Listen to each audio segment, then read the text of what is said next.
9-шы дәріс аномасиология және сөз жасамдық уәждеме. Қарастырылатын мәселелер: атау теориясы мәселесі, сөз жасамдық негіздеме немесе уәждеме теориясы, уәждеме, уәжділік мәселелері. Бұл тақырыпқа қатысты төмендегідей еңбектер бар. Оның ішінде атап айтатын болсақ, туынды сөздердің уәжделу мәселесі, атау теориясы, уәжділік мәселесі туралы Анар Салқынбайдың еңбегінен, Балқия Қасымның еңбегінен, Ғазиза Шойбекованың еңбегінен, Бөли Қайдардың еңбегінен, тағы басқа еңбектерден де қарап білуге болады. Атау дегеніміз не? Атау, яғни бұл затқа, құбылысқа берілетін таңба. Мысалға, сөз неден құралады дегенде, белгілі бір мағына мен дыбыстардың бірлігінен, жиынтығынан құралады дейміз. Осы атаудың, осы сөздің атының қалыптасу үдерісі қалай жүреді дегенде, оған үш нәрсе себеп болады. Біріншіден болмыс, екіншіден ұғым, үшінші атаудың арасында қандай да бір қарым-қатынас болу керек. Демек, атау теориясы дегеніміз табиғаттағы заттар мен құбылыстардың аталу себебін түсіндіру деген сөз. Яғни, болмыс табиғаттағы дүниедегі заттар мен құбылыстардың негізгі белгілерінің жиынтығын құрайтын болса, адамның санасындағы сол туралы ұғым түсініктер соған ат қоюға негіз болады.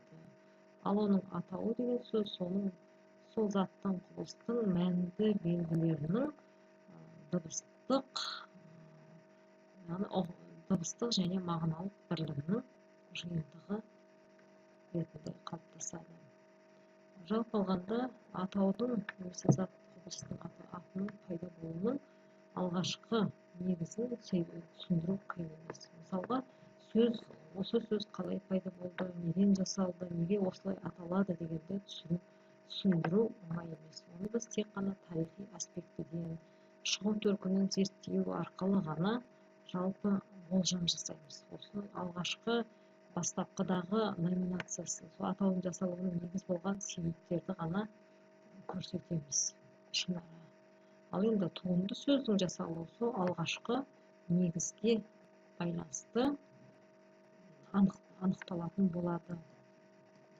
Демек, сөзде біріншілік номинация және туынды сөздерге тән екіншілік номинация болады деген сөз.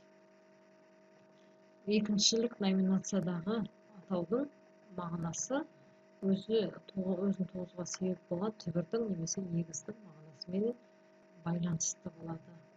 Мәселен, түбірлес сөздерді алатын болсақ, олардың арасында негізгі мағыналық байланыс сақталады. Сонда түбірдің мағынасы оның өзек схемасын құрайды. Ал енді соның негізінде пайда болған туынды сөздердің мағынасы екіншілік мағына болып табылады. Алғашқы негіздің біріншілік схеманың мағынасымен тығыз байланыста болады. Мысалға, ай деген сөздің негізінде пайда болған мынандай сөздерді көрсетуге болады. Біріншіден, айнала, айқара, аймала, айқасу, айналайын. Осы сөздерге ортақ өзек схема айналу схемасы. Мысалға, айналайын деген сөз қайдан шықты деген кезде, бұл малдың ауруымен байланысты түсіндіріледі. Яғни, ауырған мал, айналшық болып ауырған мал бір орында тұрып айнала береді. Осыған байланысты осы атау қазақтың танымында көп қолданыла келе айналайын деген сөзге айналған. Мәселен, үлкен кісілер нәрестені айналып қойған кезде малдың ауруы сияқты бүкіл ауруын немесе басқа жаман қасиетін барлығын өз бойыма алып алайын деген сияқты мәннен барып осы айналайын деген сөз қалыптасты деген түсінік бар. Сонда осы сөздерге ортақ схема айналу схемасы мағынасы деген сөз. Ал енді айбар, айбат, айбын, айдар, айдын, айна деген сөздерде негізгі сема, өзек сема, анықтық, айқындық семасы. Мысалы, айна дегенде анық, айқын көрінетін нәрсені айтамыз. Сол сияқты айдар дегенде ол да қандайды бір белгі, нышан деген сияқты мағына бар. Сондықтан бұлардың барлығына ортақ бір ортақ семаның негізінде қалыптасқан деуге болады. Немесе мына сөздерге қарап көрейік. Жария, жарлық, жарғы, жар, жарнама, жарандар. Былай қарағанда бір-біріне толық сәйкес келе бермейтін сөздерге ортақ бір мағына бар. Ол жар, жариялау, жар салу деген мағынадағы жар сөзі. Яғни осы сөздердің барлығына негіз болып тұрған өзек сема осы жар салу мәніндегі мағынасы болып тұр. Мына сөздерге қарайтын болсақ, жылжы, жылыс, жылға, жылп, жылми, сырға. Жылжу мәні, жылы алдыңғы сөздердің барлығында ортақ жыл деген ортақ бір негізден тарап тұрса, сырғы дегеннің бұған қандай байланысы бар деген ой туады. Дегенмен бұларға ортақ қасиет мағына бар. Ол жылжу, сырғу мәні. Сырғу, жылжып кетті, сырғып кетті деп екеуінің бірінің орнына бірі қолданыла беруінің себебі де осы шығар. Жыл кетті дегенде, ол да жылжу, сырғу, жылмию дегенде барлығында ортақ осындай бір мағыналық байланыс бар. Демек, екіншілік уәждеменің жасалуына осы бастапқы негізге тән біріншілік номинация себеп болады деген сөз. Туынды сөздердің жасалуында қандай да бір уәж, себеп, негіз болады деген болады. Соған байланысты сөз жасамда мотив немесе уәж, уәждеме, уәжділік деген сияқты атаулар қолданылады. Мотив деген сөз философиялық термин ретінде адамның белгілі қажеттілігін қанағаттандыру үшін іс-әрекетке негізделген саналық саралау. Мотив себептің негізінде пайда болу, оның теңбе-тең бейнесін бейнелейді дейді. Яғни қандай да бір қажеттілік дегенді білдіреді. Сөздердің жасалуына қандай да бір себеп соған ықпал ететіндей жағдайлар болу керек, дәлел болу керек деген сөз. Жалпы алғанда негіздеме немесе мотивация теориясы жөнінде сөз жасамда көптеген зерттеулер бар. Яғни осы туынды сөздер қалай жасалды дегенде зат пен оның атауының арасындағы байланысқа келіп тірелеміз. Былай қараған кезде табиғатта зат пен оның атауының арасында ешқандай да бір табиғи байланыс болмайды. Соған қарамастан қандай да бір келесі туынды сөздің жасалуында қандай да бір себеп, дәлел болуы ол заңды нәрсе деуге болады. Уәждеме, мысалға, атаулының уәжділік қасиеттерін анықтауда жасалатын болжам, жорамал деген сияқты пікір айтылады.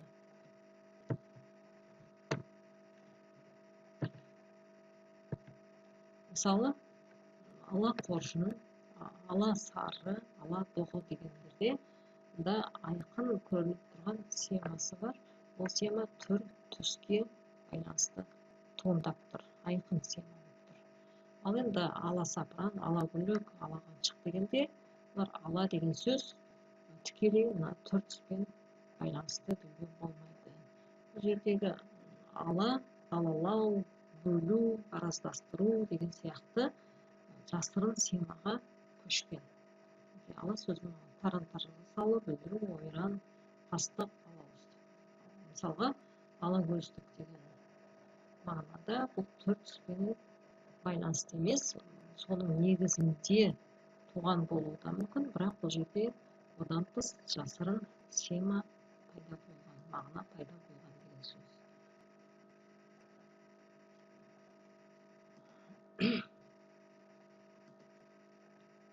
қазақ тіл білімінде осы мотивация немесе уәждеме теориясы әртүрлі терминдермен аталып зерттелді. Оған үлес қосқан ғалымдар Рабиға Сыздық, Әбдіуали Қайдар, Алтай Аманғолов, тағы басқа ғалымдар болып табылады. Яғни туынды сөздерді анықтауда сөз жасамдық тұрғыдан негіздемені жасау кезінде біз оның бастапқы түбіріне негіздейміз. Сондықтан оны түбірді себепші негіз деп атайды. Ал енді соның нәтижесінде пайда болған туынды сөзді негізделген туынды сөз деп көрсету үдерісі бар. Сөз жасамдық негіздеме дегенде Салқынбай мынадай анықтама берген. Сөз жасамдық негіздеме дегеніміз екі түбірлес сөздің бірінің мағынасы екіншісінің жаңа мағынасының тууына негіз болатын мағыналық себептіліктерге негізделген сөз жасамдық қатынас дейді.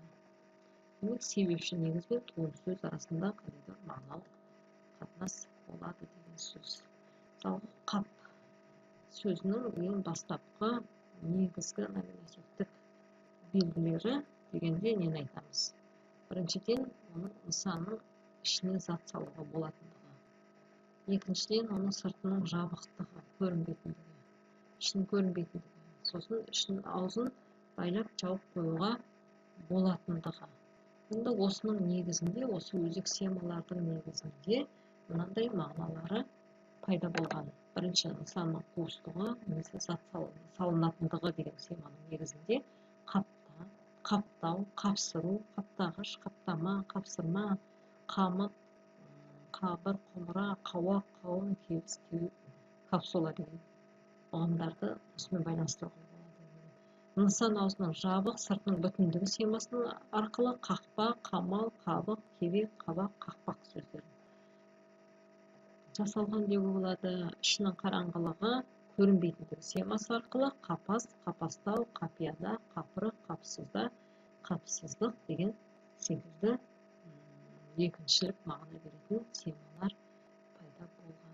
Демек, сөздердің пайда болуында қандай да бір уәждеме, негіздеме болады деген сөз. Сөз жасамдық уәждеме не дегенде Салқынбай мынандай анықтама береді. Сөз жасамдық уәждемелік қатынас орындалу үшін кемінде екі түбірлес сөз болу қажет. Оның бірінің мағынасы екіншісіндегі жаңа мағынаның жасалуына уәж болып, ондағы туынды схемаға негіз болуы керек дейді. Сонда жаңа атауымыз қалай пайда болады дегенде, атау жасалу үшін соны жасауға деген, ат қоюға деген қандай да объективті қажеттілік болу керек. Адамның өмірге келуі секілді. Зат өмірге келгеннен кейін оған қандай да бір атау қойылу керек. Екіншіден, денататтың номинативтік белгілері, болмысқа тән қарапайым белгілері, қарапайым не күрделі сипатта адам танымында қабылданып, ол туралы ұғым қалыптасу. Яғни сол белгілері адамның санасында орнығып, ұғым түсінік болу керек сол туралы. Үшіншіден, қалыптасқан ұғымды атау үшін ұқсас сөздер мен атаулар алыну керек дейді, іріктелу керек дейді. Төртіншіден, іріктелген атау туынды сөздің себепші негізі болады. Себепші негіз бен туынды сөз арасында мағыналық және тұлғалық қатынас орын алады. Осы қатынастар деривациялық қатынас болады. Туынды сөзге тән түрлі қатынастар орын алады деген сөз. Демек, қандай да бір сөздің жасалуында белгілі бір негіз болу керек. Негіз болу керек. Ол сөздің туындау үшін қандай да бір себептер, қажеттіліктер орын алу керек. Адамның санасында белгілі бір ұғым пайда болу керек. Сол ұғым, одан кейін оның негізінде жасалған туынды сөз болатын болса, сол алғашқы негіз, себепші негізінен тікелей қандай да бір мағыналық байланыс болуы керек.